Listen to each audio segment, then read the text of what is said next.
بسم الله الرحمن الرحيم قد جاءكم من الله نور وكتاب مبين উচ্চ আওয়াজ দিয়া পড়েন সুবহানাল্লাহ।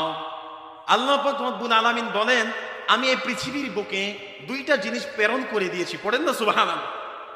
একটা হচ্ছে قد جاءكم من الله نور وكتاب مبين, একটা হচ্ছে আমার হাবিব পেয়ারা দুস্ত পয়গম্বর নূর নবী হায়াতুন নবী জিন্দা নবীর নূর মুবারক। অর্থাৎ নূর মুবারক বলতে হাবিবে কিবরিয়া সাল্লাল্লাহু আলাইহি ওয়াসাল্লামকে বুঝিয়েছে। আওয়াজ দিয়া পড়েন সুবহানাল্লাহ। কিতাব বলতে মহাগ্রন্থ আল কোরআনকে বুঝিয়েছে। পেয়ারা হাজিরিন, এই ঘোষণাটা সরাসরি কার পক্ষ থেকে? জোরে বলেন, আল্লাহর পক্ষ থেকে।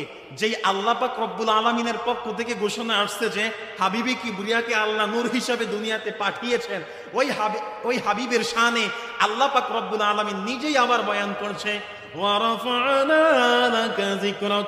হাবিব, ও বন্ধু আমার, আপনার শান, আপনার মান, আপনার ইজ্জত, আপনার জিকিরকে আমি আল্লাহ পাক রব্বুল আলামিন বাড়ায়া দিলাম। হাসান বিন ইউসুফ বড় জালেম বাদশা।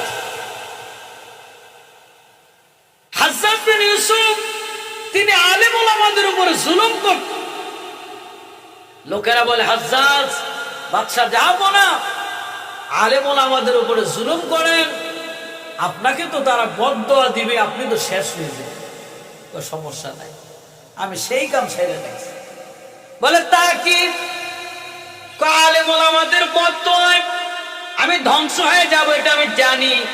এই জন্য আমি মোল্লা খিলাই, প্রতি মাসে আলেমদেরকে দাওয়াত করে আমি হারাম জিনিস খাওয়াই দিই, যে কারণে তাদের বদদোয়ায় কোনো কাজ হবে না। আমি মরুভূমি থেকে বকরি ভেড়া গরু ছাগল গুলি চুরি করাই আনি, হারাম গুলি আইনা জবাই করে মোল্লা খিলাই। হাসান বিন ইউসুফ বড় জালেম বাদশা। হাসান বিন ইউসুফ তিনি আলেম ওলামাদের উপরে জুলুম করতেন।